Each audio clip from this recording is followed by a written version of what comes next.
একটা খুব মজার গল্প প্রচলিত আছে।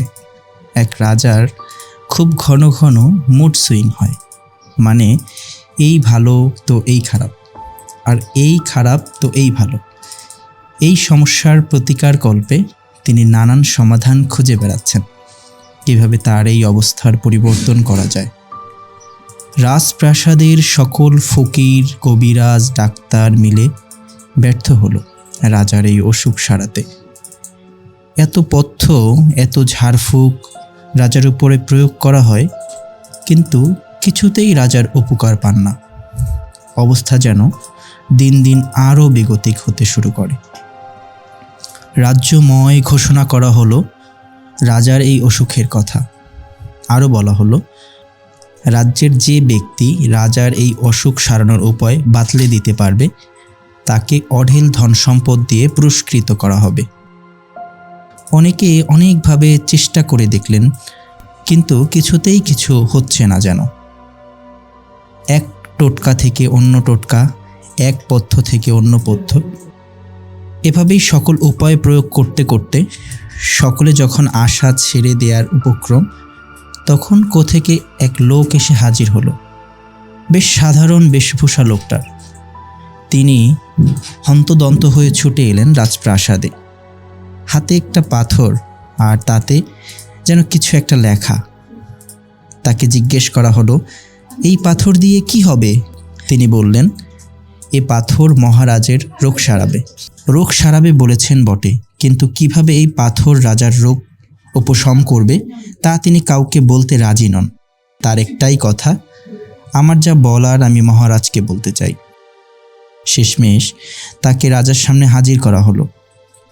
নিয়মতান্ত্রিক কর্নিশ পর্ব সেরে লোকটা বললেন, মহারাজ, আমার হাতে যে পাথরখানা দেখতে পাচ্ছেন, আশা করি এই পাথরখানাই আপনার রোগ মুক্তির ওসিলা হিসেবে কাজ করবে। এই পাথরে এমন এক বাণী খোদাই করা আছে যা আপনার সমস্ত মন খারাপের দিনে আপনাকে আনন্দের সংবাদ এনে দেবে, এবং যখন আপনি আনন্দের অতিশয্যে বাস্তবতাকে বেমালুম ভুলে যেতে বসবেন, এই বাণী আপনাকে তখন টেনে বাস্তবতায় নিয়ে আসবে। রাজা তো বটেই, রাজ্যসভার উজির নাজির সকলেই তার কথা শুনে বিস্ময়ে হতবাক। কি এমন লেখা আছে এই পাথরে যা রাজার সকল সমস্যাকে এত সহজেই দূরীভূত করে দিতে পারে? যে সমস্যার সমাধান খুঁজতে খুঁজতে রাজ্যের পাইক পেয়াদা থেকে শুরু করে উজির নাজির সকলেই ক্লান্ত, ঘরমাক্ত, এই লোক সেই সমস্যার সমাধান হিসেবে কি এমন পরশ পাথর নিয়ে এলো? সেটা এক পরশ পাথরই বটে। তাতে যে কথাটা খোদাই করা ছিল তা হলো, এই সময় শীঘ্রই ফুরিয়ে যাবে। কিন্তু রাজা কোনোভাবেই বুঝতে পারলেন না এই কথাটা কিভাবে তার মানসিক অবস্থার পরিবর্তন ঘটাবে। সেই জ্ঞানী লোকটাকে রাজা বললেন, তোমার কথা না হয় বুঝলাম, কিন্তু পাথরে খোদাই করা এই বাণী কিভাবে আমার উপকারে আসবে তা তো বললে না। লোকটা মৃদু হেসে বললেন, মহারাজ, আপনি শুধু পাথরটাকে নিজের সাথে রাখবেন। যখন আপনার মানসিক বৈকল্য কিংবা আনন্দের অতিশয্যের পালা আরম্ভ হবে, তখন পাথরটায় একটু চোখ বুলিয়ে নিলেই হবে, বাকিটা আপনিই বুঝতে পারবেন। এর কিছুকাল পরে পার্শ্ববর্তী অন্য আরেক রাজার আক্রমণে বিধ্বস্ত হতে লাগলো পূর্বেরকার সেই রাজার রাজ্য। মুহুর্মুহু আক্রমণে চারদিক ত্রাহি ত্রাহি অবস্থা। পরিণতি এতটাই শোচনীয় পর্যায়ে পৌঁছেছে যে রাজ্য হারানোটা রাজার জন্য সময়ের ব্যাপার মাত্র। যুদ্ধে রাজাও ভীষণভাবে আহত হলেন। উঠে দাঁড়ানোর শক্তিটুকু শরীরে মজুদ নেই। এমন বেগতিক অবস্থার মাঝে হঠাৎ একদিন রাজার মনে পড়ল সেই পাথরের কথা, যা তাকে একজন অপরিচিত লোক দিয়ে গিয়েছিল।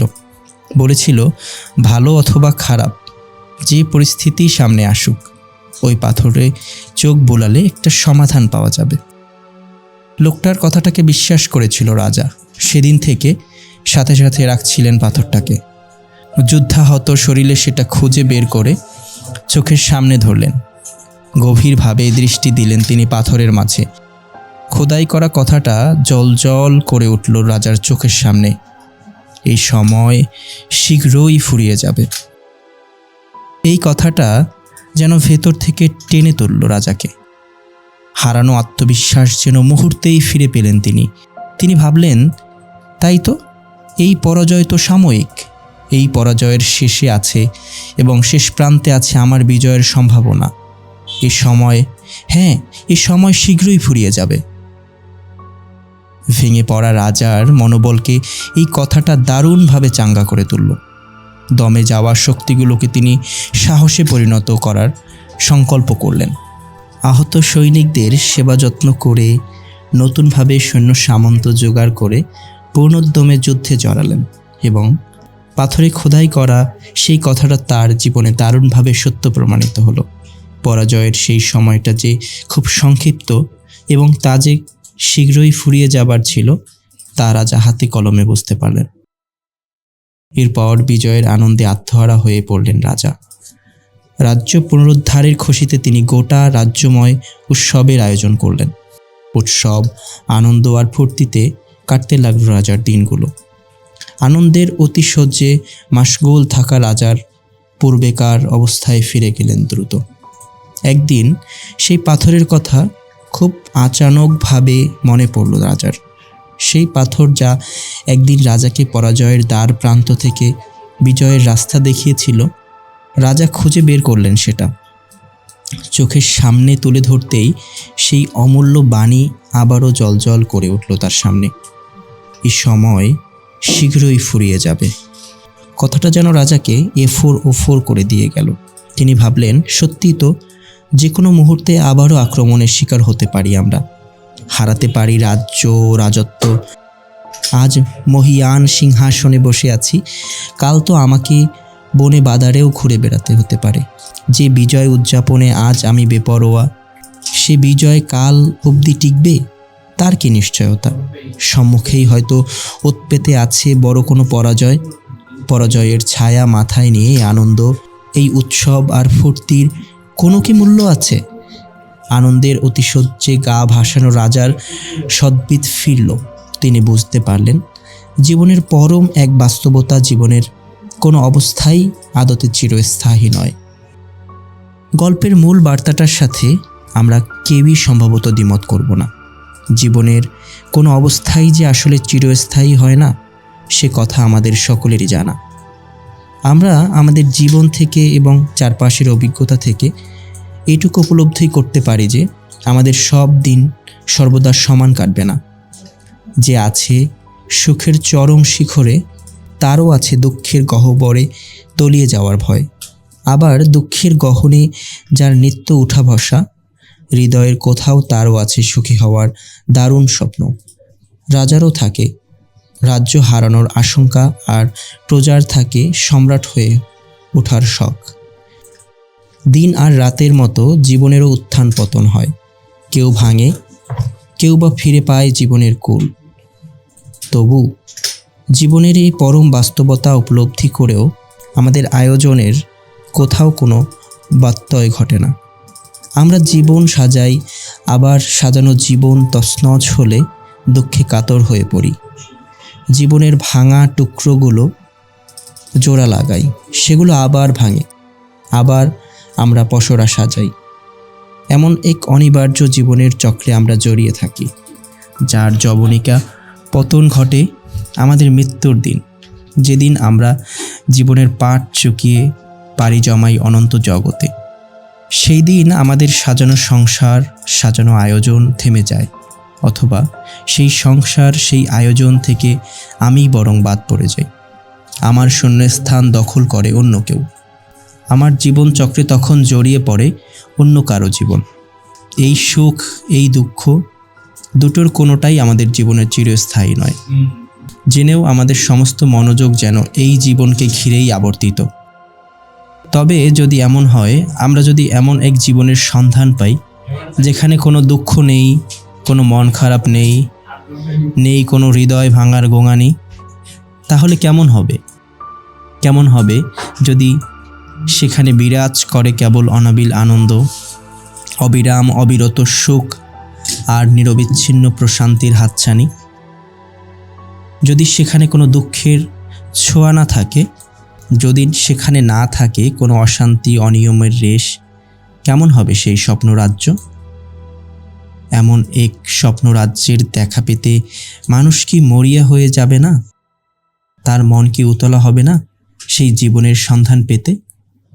যে পরম সুখের দেখা পেতে মানুষ জীবনভর সংগ্রাম করে, যদি তার সেই স্বপ্নের জীবনের সন্ধান কেউ তার সামনে মেলে ধরে, যদি তাকে বাতলে দেয় সেখানে যাওয়ার পথ, সে কি আনন্দের অতিশয্যে আত্মহারা হবে না? সেটা এক স্বপ্ন রাজ্যই বটে। আর সেই রাজ্যের সন্ধান আমাদের মহান রব ছাড়া আর কে দিতে পারে? জীবনের এই উত্থান পতন জেনেও দুনিয়াকে ঘিরে আমাদের কত কি আয়োজন। এই বাহারি আয়োজনের সব কিছু একদিন ফুরিয়ে যাবে, অথবা সেগুলোকে ছেড়ে যেতে হবে জেনেও আমাদের বোধোদয় ঘটে না। চারপাশের সব কিছু নিশ্চিত রূপে ভঙ্গুর জেনেও আমরা এমনভাবে বাঁচি যেন এসব আমাদের কোনো দিনই ছাড়বে না, অথবা আমরা ছেড়ে যাব না এসবের কোনো কিছু। যে সাময়িক জীবনের সুখ দুঃখ নিয়ে আমাদের এত তুমুল আয়োজন, সেই অনন্ত সুখের রাজ্যের জন্য তাহলে আমাদের আয়োজন কিরূপ হওয়া উচিত? এ জীবনে যিনি সুখ খুঁজে বেড়াচ্ছেন, তার জন্য আছে এক মহা সুসংবাদ। সুসংবাদ তার জন্য যিনি ছাড়তে চান না আইসি জীবন। দুঃখের ভারে নুইয়ে পড়েছে তার জীবন। জীবনের ক্লান্তি আর অবসাদে যে বিপন্ন প্রায়, তাকেও জানাতে চাই এক মহা সংবাদ। আপনার রব জানাচ্ছেন, আর অবশ্যই আপনাদের জন্য আছে অফুরন্ত পুরস্কার। আয়াতের কথাটা নবীজি সাল্লাল্লাহু আলাইহি ওয়াসাল্লামকে উদ্দেশ্য করে বলা। আল্লাহ সুবহানাহু ওয়া তাআলা জান্নাতে যে অপরিসীম নিয়ামতের বন্দোবস্ত করে রেখেছেন, সেটি স্মরণ করিয়ে দেওয়া হচ্ছে। অফুরন্ত বলতে আয়াতের যে শব্দ ব্যবহার হয়েছে তা হলো গাইরা মামনুন। গাইরা মামনুন বলতে এমন অবস্থাকে বোঝায় যার কোনো সমাপ্তি নেই, এমন প্রতিদান যা দেওয়া শুরু হলে অনন্তকাল ধরে কেবল দিতেই থাকবে, যার মাঝখানে ক্ষণিক সময়ের কোনো বিরতি নেই। সেটা এমন এক প্রস্রবণের মতো যার শুরু আছে কিন্তু শেষ নেই। আল্লাহ সুবহানাহু ওয়া তাআলা প্রতিশ্রুতি দিচ্ছেন যে জান্নাতে তিনি বান্দাদের দান করবেন অফুরন্ত নিয়ামত। সেই নিয়ামত ফুরিয়ে যাওয়ার কোনো ভয় নেই। চুরি বা খোয়া যাওয়ার বিড়ম্বনাও সেখানে পোহাতে হবে না। বান্দা সেখানে পার করবে এক নিশ্চিন্ত নির্ভাবনাময় সুখের জীবন। সেখানে তাকে মাসের বেতন নিয়ে টানা হেঁচড়ায় পড়তে হবে না। চাকরির জন্য হাপিত্যেশ করা লাগবে না। সন্তানের ক্যারিয়ার নিয়ে পেরেশান হতে হবে না। সেখানে বন্ধুর বিশ্বাসঘাতকতার ভয় নেই, ক্ষমতাবানের রক্তচক্ষু নেই, নেই সমাজের মাতব্বর আর মুরব্বীদের কটু কথা শোনার বিপত্তিটুকু। সেই জীবনের সমস্ত ক্লেদ, ক্লান্তি আর বিষাদের জ্বালা থেকে বান্দা মুক্ত। সমস্ত জড়তা, জীর্ণতা আর জিদঘাংসার ছোবল হতে সে নিরাপদ। বান্দার জন্য সেখানে বন্দোবস্ত করা আছে এমন এক জীবন যা তার অবচেতন মন সর্বদা কামনা করে। যে কল্পিত সুখের জীবন সে মনে মনে সাজায় প্রতিনিয়ত। জান্নাত তার চেয়েও বহুগুণ সুখ আর স্বাচ্ছন্দ্য দিয়ে ঘেরা। ভাবুন তো, কোনো এক চাকরি প্রার্থীকে কেউ এসে বলল, অমুক পরীক্ষায় উত্তীর্ণ হলে আপনি পেয়ে যাবেন আপনার কাঙ্ক্ষিত চাকরি, আর সেই চাকরিতে একবার ঢুকে যেতে পারলেই কেল্লা ফতে, সেটা আর কোনো দিনই হারানোর ভয় নেই। এমন লোভনীয় আশ্বাস যদি কোনো চাকরির প্রার্থী পায়, যার খুব করে একটা চাকরি দরকার, যা একই সাথে চিরস্থায়িত্বের নিশ্চয়তাও দিবে, সেই পরীক্ষায় উত্তীর্ণ হওয়ার জন্য চাকরি প্রার্থীর চেষ্টা তখন কেমন হবে? সংসারে শান্তি নেই এমন কাউকে যদি বলা হয় আপনি অমুক অমুক কাজ করেন, তাহলে আপনার সংসারে নেমে আসবে অনাবিল সুখ শান্তি। ভয় পাওয়ার কারণ নেই। আর সেই সুখ শান্তি একবার পেয়ে গেলে কোনো দিন হারাতে হবে না। এমন আশ্বাসে সংসারে অতিষ্ঠ হয়ে ওঠা সেই মানুষটাও কতখানি আপ্লুত হবে, আর সেই অফুরন্ত শান্তি লাভে কেমন মরিয়া হয়ে উঠবে বলুন। যার শরীরে মরণ রোগের বাসা, তাকে যদি কেউ বলে প্রতিদিন 3 মাইল হাঁটতে পারলে আপনার শরীর থেকে সমূলে দূর হবে এই ব্যাধি, আর কোনো দিন আপনি এই রোগে আক্রান্ত হবেন না, এমন ভরসা পেলে ভগ্ন শরীর নিয়েও এই ব্যক্তি কি প্রতিদিন 3 মাইল হাঁটবে না? তাহলে সেখানে চাকরি প্রাপ্তির কোনো চিন্তা নেই, সংসারে অশান্তির কোনো কষ্ট নেই, নেই কোনো রোগ শোকের প্রশ্ন। এমন এক স্বপ্নময় জীবনের প্রতিশ্রুতি যখন আপনার রব আপনাকে দেয়, সেই জীবনের জন্য আপনার তখন কেমন তাড়াহুড়ো হওয়া উচিত, কেমন তৎপরতা আপনার থাকা দরকার সেই জীবনকে ঘিরে। গল্পের রাজাকে গল্পের অপরিচিত সেই ব্যক্তি একটা কাল্পনিক পাথর দিয়েছিল, যাতে খোদাই করা ছিল একটা কথা, এই সময় শীঘ্রই ফুরিয়ে যাবে। দুনিয়ার জীবনে যা বাস্তবতা, তাতে পাথরে খোদাই করা সেই কথাটা একেবারে জুৎসই। এখানে সুখ আর দুঃখ খুব ক্ষণস্থায়ী। আজকের রাজা আগামীকালের ফকির, আগামীকালের ফকির তার পরের দিন রাজা হয়ে যায়। দুনিয়ার চক্রটাই এমন। দুনিয়ার বাস্তবতা এক নিষ্ঠুর হলেও আখিরাতের বাস্তবতা ঠিক তার উল্টো। সেখানে একবার যে রাজা, সে অনন্তকাল ধরে রাজা থাকবে। সেখানে একবার যে জিতে যাবে, আর কোনো দিন সে দেখবে না হারের মুখ।